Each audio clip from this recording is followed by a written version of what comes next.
Hi friends, ఇది రాజమండ్రి నుంచి భద్రాచలం వైపు వెళ్ళే రోడ్ అండి. సో ఇక్కడ ఏంటంటే ఇది మంచి టూరిజం ప్లేస్ అని చెప్పుకోవచ్చు. ఎందుకంటే రోడ్డు పొడవునా యాక్చువల్గా ఇది అడవి మార్గం నుండి వెళ్తుంది. సో ఫ్రెండ్స్, ఈ మధ్య మీకు కొంచెం బాగా గట్టిగా చెప్పాలి అంటే పుష్ప మూవీ తీసింది ఈ సరౌండింగ్స్లో. కొంచెం పుష్ప మూవీ ఇదివరకు షూటింగ్ జరిగింది. సో పుష్ప మూవీ ఆల్మోస్ట్ చాలామంది చూసే ఉంటారు. సో అక్కడ సీన్స్ కానీ ఇక్కడ చాలా సీన్స్ ఇక్కడ తీయడం జరిగింది.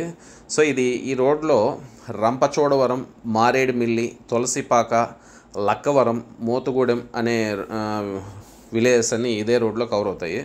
సో ఇంకా ఈ రోడ్ విషయానికి వస్తే ఈ మధ్యకాలంలో వర్షం పడడం వల్ల రోడ్లు కొంచెం గతుకులుగా ఉంది. సో ఈ రోడ్లో జర్నీ చేసేవాళ్ళు కొంచెం జాగ్రత్తగా డ్రైవ్ చేస్తే బెటరు. ఎందుకంటే మధ్యలో రోడ్ అనేది అంత స్పేషియస్గా ఉండదు. ఎదురుగా వచ్చే వెహికల్స్ కానీ కొంచెం స్పీడ్గా వస్తే కొంచెం, ఎందుకంటే అన్ని మలుపులతో కూడుకున్న రోడ్ అండి. సో చాలా హైట్లో ఉంటుంది. సో ఇక్కడ యాక్చువల్గా పాముతేరు కాలువ అని చెప్పేసి ఒకటి, సోకులూరు అని చెప్పి వ్యూ పాయింట్ ఒకటి, ఇంకా 2-3 వ్యూ పాయింట్స్ ఉన్నాయి. అమృతధార జలపాతం అనేది కానీ ఈ రోడ్లో ఉంటుంది. సో వెళ్ళే వాళ్ళు జాగ్రత్తగా వెళ్ళాలి. బట్ ప్రకృతి అయితే అల్టిమేట్ ఉంటుంది ఫ్రెండ్స్. ఎంత బాగుంటుందంటే, సో ఇంత మంచి ప్లేస్కి మనం వచ్చామన్న ఫీలింగ్ అయితే డెఫినెట్గా ఫీల్ అవుతారు మీరు. సో ఇక్కడ ఈ రోడ్లో వెళ్ళేటప్పుడు మారేడుమిల్లి దగ్గర మీరు ఫుడ్ అనేది బాంబూ చికెన్ అంటారు కదా, బాంబూ చికెన్, నెక్స్ట్ బిర్యానీ, ఈ రెండు కొంచెం ఫేమస్. బట్ కొంచెం చూజీగా అంటే ఒక 2-3 రిసార్ట్స్ మీరు తిరిగి, సో అక్కడ ఉన్న జనాలను బట్టి అక్కడ టేస్ట్ ఎంక్వైరీ చేసుకొని తింటే బాగుంటుంది. అన్ని ప్లేసెస్లోనూ చాలా హోటల్స్ ఉంటాయి. బట్ పర్టికులర్గా కొంచెం మీరు సెలెక్టివ్గా చేసుకుంటే బెటరు. సో మేము వెళ్ళే దారిలోనే ఈ గొర్రెల గుంపుగానే వచ్చింది. సో కొన్ని వందల వేల గొర్రెలు మీరు చూస్తున్నారు కదా ఎదురుగా వీడియోలో.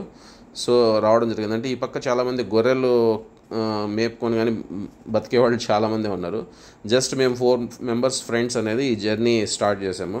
సో ఇది ఎందుకంటే చాలామందికి ఎటు వెళ్ళాలి, ఈ రూట్ ఎలా ఉంటుంది అనేది చాలామందికి ఐడియా ఉండదు కాబట్టి జస్ట్ వీడియో చేయడం జరిగింది. సో నాకు తెలిసిన నామినల్ ఇన్ఫర్మేషన్ మాత్రమే ఇచ్చాను. బోల్డంత చుట్టుపక్కల బోల్డంత ఇన్ఫర్మేషన్ ఉంది ఫ్రెండ్స్. సో బట్ వెళ్ళే వాళ్ళకి నేను ఇచ్చే సూచన ఒకటి ఏంటంటే, కొంచెం కేర్ఫుల్గా డ్రైవ్ చేసుకొని వెళ్ళండి. అది మాత్రం నేను సలహా ఇవ్వగలను. సో రెండోది ఏంటంటే, డెఫినెట్గా ఈ రూట్లో వెళ్ళే వాళ్ళు మాత్రం డెఫినెట్గా ఈ జర్నీని మాత్రం ఎంజాయ్ చేస్తారు ఫ్రెండ్స్. ఓకే ఫ్రెండ్స్, సో మేము ఈ సరౌండింగ్స్లో ఒక 4 డేస్ ట్రిప్ ప్లాన్ చేసాం. సో ఈ చుట్టుపక్కల ఎంతవరకు వీలైతే అన్ని వీడియోస్ కవర్ చేసి నేను అప్లోడ్ చేస్తాను. సో మీకు ఏదైనా ఇంకా తెలిసిన వాళ్ళ ఎక్కువ ఇన్ఫర్మేషన్ తీసుకొని కరెక్ట్ ప్రాపర్గా రూట్ ప్లాన్ చేసుకుని వెళ్తే మాత్రం డెఫినెట్గా ఎంజాయ్ చేయగలరు. ఇక్కడ మధ్యలో తులసిపాక అని వస్తుందండి. ఇక్కడ ఏంటంటే మీకు సేంద్రియ ఎరువులతో పండించిన చాలా పప్పు దినుసులు అనేది మీకు దొరుకుతాయి.